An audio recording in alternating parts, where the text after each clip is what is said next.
Hello friends, कैसे हो आप सब? बिल्कुल मस्त। तो देखो, आज से हमारी जो जीएस की जो क्लास है कॉलेज लेक्चरर के लिए, वो 2 टाइम चालू हो रही हैं, एक मॉर्निंग में और एक इवनिंग में। ठीक है, मॉर्निंग को 8 बजे रेगुलर करंट की क्लास होगी जिसमें चलेगा 2 डे करंट। ठीक है, और अभी दिसंबर जब तक पुराना करंट कंप्लीट ना हो तब तक हम जो ये इवनिंग वाली क्लास है उसमें चालू कर रखे हैं ओल्ड करंट। ठीक है, जैसे ये ओल्ड करंट का पार्ट ख़त्म होगा और हमारे वहाँ पर दूसरी क्लासेज चालू हो जाएंगी। ठीक है, तो ये बहुत शानदार सा मौका है, सभी के सभी बैच ज्वाइन कर लो करना चाहो तो। ठीक है, ठीक है जी, अब हम अपनी चालू करते हैं। देखो, इससे पहले मैं 8 योजनाओं के बारे में पहले ऑलरेडी बता चुका हूँ। इससे पहले मैंने 2 वीडियो बनाई थी लेकिन वो प्राइवेट हैं, मैं आपको शेयर कर दूँगा। 9वीं योजना है प्रतियोगिता दक्षता योजना 2019। एक योजना थी जिसका नाम था प्रतियोगिता दक्षता योजना 2019। कब आई थी ये? 12 जनवरी 2019 को आई थी। कब आई थी? 12 जनवरी 2019 को। ठीक है, अब हम इसमें देखते हैं क्या क्या हुआ था इसमें भाई। भंवर सिंह भाटी ने राज्य के सरकारी महाविद्यालयों में अध्ययन करने वाले विद्यार्थियों के मार्गदर्शन एवं सहायतार्थ, मतलब सहायता के लिए कोचिंग क्लासेज प्रतियोगिता दक्षता का शुभारंभ किया। ठीक है, दोबारा से देखो, नाम क्या है? नाम है भाई साहब प्रतियोगिता दक्षता योजना। ठीक है, कब आई थी? 2019 में आई थी। फिक्स डेट है 12 जनवरी 2019। इसका शुभारंभ किसने किया था? भंवर सिंह भाटिया ने किया था। इस जो ये परियोजना आई थी प्रतियोगिता दक्षता योजना, इसका मेन मोटिव क्या था? तो इसका मेन मोटिव था कि राज्य के सरकारी महाविद्यालयों में अध्ययन करने वाले विद्यार्थियों के मार्गदर्शन एवं सहायता के लिए कोचिंग क्लासेज प्रतियोगिता दक्षता का शुभारंभ करना। ठीक है, इसका मेन मोटिव क्या था? इसका मेन मोटिव था कि जो भी राजस्थान के गवर्नमेंट यूनिवर्सिटी में जो स्टूडेंट पढ़ रहे हैं उन सभी स्टूडेंटों को मार्गदर्शित करने के लिए और उन सभी स्टूडेंटों को सहायता देने के लिए कोचिंग क्लासेज प्रतियोगिता दक्षता का शुभारंभ किया गया। ठीक है, तो ये पूछ सकता है कि प्रतियोगिता दक्षता योजना का मेन मोटिव क्या था? तो इसका मेन मोटिव था भाई साहब ये वाला। ठीक है, ये इसका मेन मोटिव था और किसके द्वारा शुरू की गई थी? भंवर सिंह भाटिया के द्वारा की गई थी। और ये उस समय शिक्षा, आपको बताना है कि ये उस समय क्या थे, ये आपको बताना है कि ये उस समय क्या थे। ठीक है, और कब हुई थी? 12 जनवरी 2019 को। अब देखो भाई, यहाँ पर एक प्यारी बात हुई। देखो, हाँ देखो, ये थी ना जो 2 चरणों में कंप्लीट हुई। ठीक है, 2 चरणों में हुई। इसका जो पहला चरण था ना भाई साहब, प्रथम चरण, इस कार्यक्रम के प्रथम चरण में राज्य के 40 महाविद्यालयों में ई कक्षा और ऑनलाइन व्यवस्था के माध्यम से लाइव प्रसारण के जरिए विद्यार्थियों को मार्गदर्शन किया जाएगा। ठीक है, ये 2 चरणों में हुआ। पहला चरण, इसमें क्या हुआ? पहले चरण में राज्य के जो 40 महाविद्यालय थे, पहले चरण में कितने यूनिवर्सिटी शामिल की गई? टोटल 40 यूनिवर्सिटी शामिल की गई और उन 40 यूनिवर्सिटियों में ई कक्षा मोबाइल के द्वारा और ऑनलाइन व्यवस्था के माध्यम से लाइव प्रसारण के जरिए विद्यार्थियों को मार्गदर्शन दिया गया। तो इसका जो पहला चरण था ना भाई साहब, जो प्रतियोगिता दक्षता, 1 मिनट,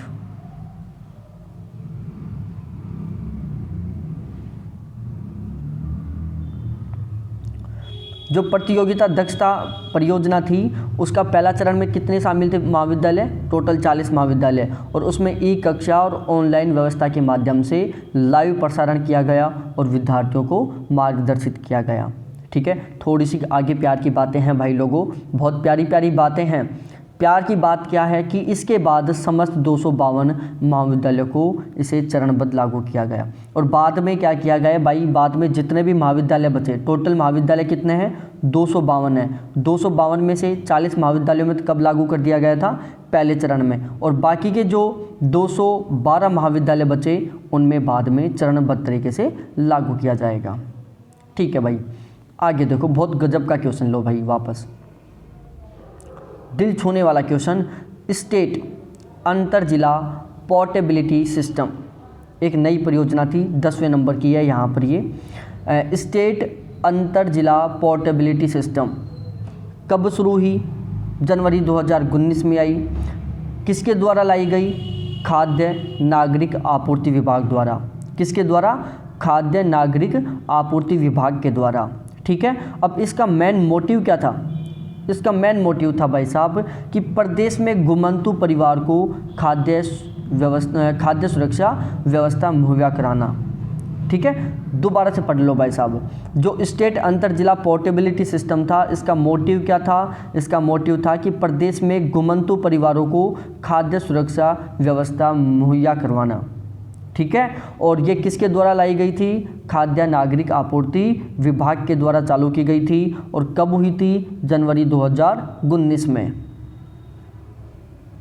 ठीक है भाई, अब आगे देखो, अगली परियोजना आ गई भाई। अगली परियोजना भी बहुत शानदार वाली परियोजना है, बहुत दिल खुश करने वाली परियोजना है। ठीक है भाई, मुख्यमंत्री जल स्वावलंबन अभियान का चौथा चरण क्या है? मुख्यमंत्री जल स्वावलंबन अभियान। ठीक है, तो मुख्यमंत्री जल स्वावलंबन अभियान है जो भाई बहुत पहले से चला रहा है। ठीक है, बहुत पहले से चला रहा है, लेकिन अभी हाल ही 2019 में इसका चौथा चरण हुआ था, जिसकी वजह से ये चौथा चरण तो करंट में शामिल हो जाता है, और जो ये पहले का था, इसके जो पहले के 3 चरण हैं वो ओल्ड जीके में काउंट हो जाते हैं। तो मेरे प्यारे प्यारे सभी साथियों, मेरे सारे लेक्चरर साथियों, हमें क्या करना है? इसको पूरा खदेड़ के पढ़ना है, इसकी जड़ तक जाना है हमें। तो इसकी जड़ तक जाने के लिए हम क्या करेंगे? इसको पढ़ेंगे पूरे को। तो सबसे पहले हम पढ़ते हैं जल स्वावलंबन अभियान के बारे में। तो देखो, जल स्वावलंबन अभियान का क्या था क्या नहीं था वो हम शुरू से पढ़ते हैं। देखो यहाँ पर क्या लिखा हुआ है, प्यारी प्यारी बातें लिखी हुई हैं। जल स्वावलंबन अभियान, इसका शुभारंभ कब हुआ? 26 जनवरी 2016 को। कब हुआ था? 26 जनवरी 2016 की बात है, जब जल स्वावलंबन अभियान को शुरू किया गया। और ये कहाँ से शुरू किया गया? राजस्थान के झालावाड़ जिले के गर्दनखेड़ी गांव से सॉरी, झालावाड़ राजस्थान का एक ज़िला है झालावाड़, वहाँ पर एक गांव है गर्दनखेड़ी, और वहाँ से जल स्वावलंबन अभियान की शुरुआत की गई थी। कब की गई थी? 26 जनवरी 2016 को। अब भाई जो ये था, इसमें हुआ क्या? इसमें क्या हुआ ऐसा हम बताते हैं। देखो, इसका मेन मोटिव क्या था? देखो, इसका मेन मोटिव था कि इसी अभियान में प्रयुक्त जल संरक्षण की योजना, भाई इस अभियान में जो जल संरक्षण के लिए प्रयुक्त योजनाएं थी, जो जल संरक्षण के लिए योजनाएं थी, उनके द्वारा ग्रामीण इलाकों में उपलब्ध जल को क्या बोलते हैं? अपवहन। अपवहन को जल को नहीं बोलते, लेकिन अपवहन का मतलब होता है बहने वाला। ठीक है, जल का संचयन,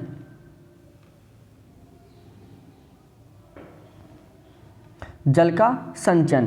देखो दोबारा से पढ़ लेना, इस अभियान में प्रयुक्त जल संरक्षण की योजना में ग्रामीण इलाकों में उपलब्ध जल या अपवहन का संचयन, चाहे वो वर्षा जल हो, चाहे भूजल हो, चाहे भूमिगत जल हो, चाहे या अन्य प्रकार का जल हो।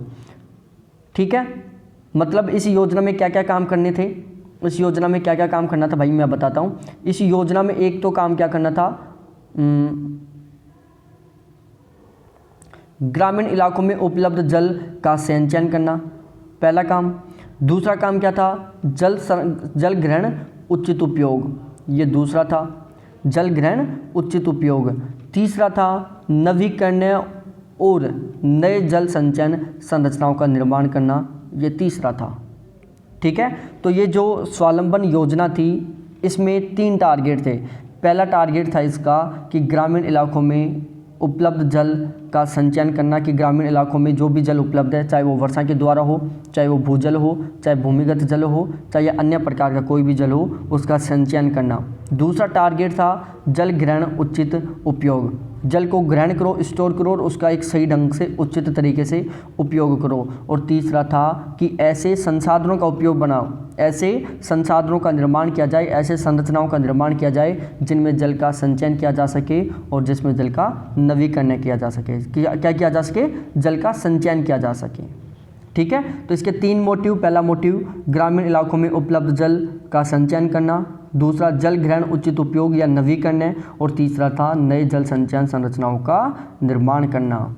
समझ में आ गई प्यारी बातें। अब देखो भाई, देखो इस योजना के माध्यम से पीने के पानी के लिए गांवों को आत्मनिर्भर बनाना, सिंचित और उपजाऊ क्षेत्रों में वृद्धि करके फसल उत्पादन में वृद्धि करना।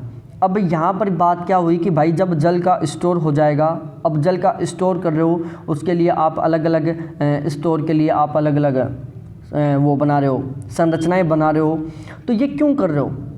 जल का संचयन कर रहे हो तो ये क्यों कर रहे हो?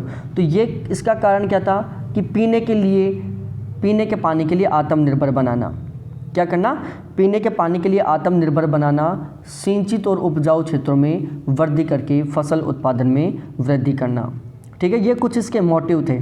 एक मोटिव क्या था कि पीने के पानी पर आत्मनिर्भर बनाना। दूसरा, जब जल की मात्रा अधिक होगी तो क्या होगा? जब जल की मात्रा अधिक होगी तो जल का संचयन होगा, और जल की संचयन या जल को इकट्ठा करके जब जल की मात्रा अधिक होगी, जल इकट्ठा हो जाएगा, तो उसका क्या कर सकते हैं हम? तो भाई लोगों, उसको हम अपनी खेती में यूज कर सकते हैं। और खेती में यूज करेंगे तो उससे क्या होगा? जो ज़मीन है उसमें उपजाऊपन आएगा, जो भूमि पड़ती पड़ी हुई थी उसको काम लेंगे, और किसानों की जो अर्थव्यवस्था है वो बढ़ेगी। जहाँ पर किसान 1 बीघा खेत में गेहूँ बोता था, जल की कमी की वजह से 1 बीघा खेत में गेहूँ बोता था, वो अब 3 बीघा में बोएगा।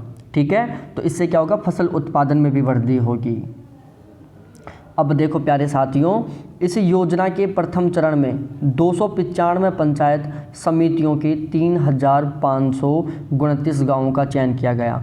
अब ये जो योजना थी, इसका जो पहला चरण हुआ था ना, तो भाई पहले चरण में कितने गाँवों को शामिल किया गया था? 3259 गाँवों को। और राजस्थान में टोटल पंचायत कितनी है भाई साहब? राजस्थान में टोटल पंचायत समिति हैं 295। कितनी पंचायत समिति है राजस्थान में? 295 है। ठीक है, और कितने गांवों को शामिल किया गया था? 3529 गांवों को। अब हम देख लेते हैं भाई इसका पहला चरण कब था। पहला चरण 29 जनवरी से 30 जून 2016 तक। दूसरा चरण 9 दिसंबर 2016 से शुरू हुआ। ठीक है, और इसका जो तीसरा चरण था ना, वो भाई साहब कब से हुआ? 9 दिसंबर 2017 व 20 जनवरी 2018 के बीच में। ठीक है, तो दूसरा इसका तीसरा चरण कब से कब तक था? 9 दिसंबर 2017 से लेकर 20 जनवरी 2018 के बीच में था इसका तीसरा चरण। अब देखो तीसरे चरण को हम थोड़ा सा डिटेल से पढ़ लेते हैं, क्योंकि ये पूछ सकता है क्वेश्चन। तृतीय चरण 9 दिसंबर 2017 व 20 जनवरी 2018 के लिए रेगिस्तान और गैर रेगिस्तानी जिलों के लिए कार्य योजना बनाई गई। जो तीसरा चरण था कब शुरू हुआ था? 9 दिसंबर 2017 को। ख़त्म कब हुआ? 20 जनवरी 2018 को। ठीक है, और इस चरण में क्या काम किया गया कि भाई रेगिस्तानी और गैर रेगिस्तानी जिलों के लिए कार्य किया जाए। तो तीसरे चरण था, उसका मेन मोटिव क्या था कि रेगिस्तानी और गैर रेगिस्तानी क्षेत्रों में कार्य किया जाए, उनका कुछ सुधार किया जाए, उन क्षेत्रों का कुछ भला किया जाए। ठीक है, तो ये तीनों के तीनों चरण आपको सही ढंग से याद करना है। देखो एक क्वेश्चन ये भी आ सकता है कि भाई जो दूसरा चरण था ना, वो कहाँ से शुरू हुआ था? तो दूसरा चरण शुरू हुआ था भाई साहब कब? 9 दिसंबर 2016 को। कहाँ से हुआ था? झालावाड़ ज़िले के झालरापाटन तहसील के देवरी और बारां जिले के तुलसा गांव से। ठीक है, 2 गांव थे। जो दूसरा चरण था उसकी शुरुआत कहाँ हुआ था? झालावाड़ के झालरापाटन के देवरी गांव से और बारां के तुलसा गांव से। ठीक है, दूसरे चरण में 4200 गाँवों को शामिल किया गया था। ठीक है, और 66 शहरों को शामिल किया गया था। दूसरा चरण था, उसमें कितने गांवों को शामिल किया गया? 4200 गाँवों को और 16 शहरों को। अब भाई इसका चौथा चरण पढ़ते हैं। चौथा चरण शुरू कब हुआ? 3 अक्टूबर 2018 को। शुरुआत किसने की? पूर्व मुख्यमंत्री वसुंधरा राजे ने। शुरुआत कहाँ से हुई? राज्य कृषि प्रबंधन दुर्गापुरा, जो कि जयपुर में है। ठीक है, कहाँ से हुई? राज्य कृषि प्रबंधन दुर्गापुरा, जो कि जयपुर में है। तो इसकी शुरुआत कहाँ से हुई? जयपुर से हुई। इसके अलावा देखो भाई 295 समितियों में से लगभग 4000 गाँवों का चयन हुआ, और यहाँ पर भी लगभग 4000 गाँवों का चयन किया गया भाई लोगों। कितने गाँवों का? 4000 गाँवों का। अब आगे देखो भाई, अगली योजना आ गई। अगली योजना का नाम है मुख्यमंत्री अमृत आहार योजना। क्लास कैसी लगी ज़रूर कमेंट करके बताना। तो मुख्यमंत्री अमृत आहार योजना 2018 की योजना है। ये 6 अक्टूबर 2018 को शुरू हुई थी। शुरू किसने किया था? पूर्व मुख्यमंत्री वसुंधरा राजे जी ने शुरू किया था। कहाँ से किया था? इसकी शुरुआत जयपुर से हुई थी। ठीक है, तो मुख्यमंत्री अमृत आहार योजना कब आई थी? 2018 में आई थी। डेट के अकॉर्डिंग पूछे तो 6 अक्टूबर 2018 को आई थी। इसका शुभारंभ कहाँ से हुआ? जयपुर से हुआ। किसने किया? पूर्व मुख्यमंत्री वसुंधरा राजे जी ने। अच्छा जी, अब ये आंगनबाड़ी जो ये योजना थी वो किसके लिए थी? तो देखो, एक बार मैं पूरा पढ़ के बता देता हूँ, फिर ध्यान से समझाएंगे इसको। इस योजना के तहत आंगनबाड़ी केंद्रों पर पंजीकृत 3 से 6 वर्ष तक के बच्चों, किशोरियों व गर्भवती महिलाओं को सप्ताह में 3 दिन दूध दिया जाएगा। ठीक है, जो ये योजना थी ना, इस योजना में क्या किया गया कि भाई जो आंगनबाड़ी केंद्र है ना, और वहाँ पर जो पंजीकृत 3 से 6 साल तक के बच्चे, किशोरियाँ और गर्भवती महिलाओं को दूध दिया जाएगा। साथ ही साथ एक दिन में बच्चों को 15 ग्राम और गर्भवती महिलाओं को 19 ग्राम स्किम्ड मिल्क पाउडर दिया जाएगा। ठीक है, तो दोबारा से पढ़ लो। जो ये परियोजना थी, इसमें क्या क्या काम किया गया कि आंगनबाड़ी केंद्रों में पंजीकृत 3 से 6 साल के बच्चे, किशोरियाँ और गर्भवती महिलाओं को सप्ताह में 3 दिन, कितने दिन? सप्ताह में 3 दिन दूध दिया जाएगा। व एक दिन में बच्चों को 15 ग्राम, गर्भवती महिलाओं को 19 ग्राम स्किम्ड मिल्क पाउडर दिया जाएगा। ठीक है, तो इसी के साथ हमारी आज की जो ये क्लास होती है इसका द एंड होता है, क्योंकि ये क्लास हमारी छोटी है। अब हम क्लास का धीरे धीरे टाइम बढ़ाते जाएंगे। ठीक है, तो ये क्लास हमारी छोटी थी और हम धीरे धीरे क्लास का टाइम बढ़ाते जाएंगे भाई लोगों। और बैच ज्वाइन कर लो, शानदार मौका है कॉलेज लेक्चरर बनने का। ठीक है, तो बहुत बहुत धन्यवाद आप सभी को देखने के लिए। Thanks, bye. क्लास कैसी लगी? जो पेड कैंडिडेट हैं वो व्हाट्सएप ग्रुप में ज़रूर जाके बताएं, और जो पेड नहीं है वो बैच ज्वाइन कर लो, क्योंकि अब ये क्लास प्राइवेट होगी।